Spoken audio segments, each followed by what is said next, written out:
পায়েল মা হ্যাঁ এই দেখো তোমার একটা সাবস্ক্রাইবার গলদা চিংড়ি রান্না করতে বলেছিল, আর এই দেখো আমি গলদা চিংড়ি নিয়ে চলে এসেছি। দেখি দেখি কত বড় বড় দেখো। বাপরে কত বড় গো গলদা চিংড়িগুলো। এই দেখো বাপরে এত বড়।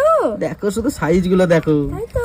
গলদা চিংড়ি মানেই এক রাজকীয় আয়োজন। যেখানে থাকে গলদা সেখানে থাকে আনন্দ আর স্বাদের উচ্ছ্বাস। তার মোলায়েম স্বাদ যেন এক কামড়ে মন ভরে যায়। আমি চিংড়ি মাছগুলোকে ভালো করে ধুয়ে বেছে লবণ হলুদ মাখিয়ে নিয়েছি। এবার গরম তেলে ভাজা হতে থাক, আর আমি ততক্ষণে মিক্সিতে পেঁয়াজ, কাঁচা লঙ্কা, আদা রসুন আর কিছু কাজু বাদাম পেস্ট করে নিয়েছি। ওই চিংড়ি ভাজার তেলেই কিছু গোটা মশলা ফোড়ন দিয়ে বাটা মশলা, টক দই, লঙ্কা গুঁড়ো, হলুদ গুঁড়ো, লবণ, অল্প চিনি দিয়ে মশলাটা তেল ছাড়া অবধি কষে নিলাম। এবার নারকেলের দুধ আর চিংড়ি মাছ দিয়ে 10 মিনিটের মতো রান্না করে নিলাম।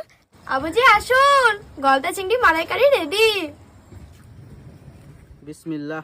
আমাদের রাজকীয় স্বাদে গলদা চিংড়ি মালাইকারি যেই খাবে সেই বলবে সুপার টেস্টি।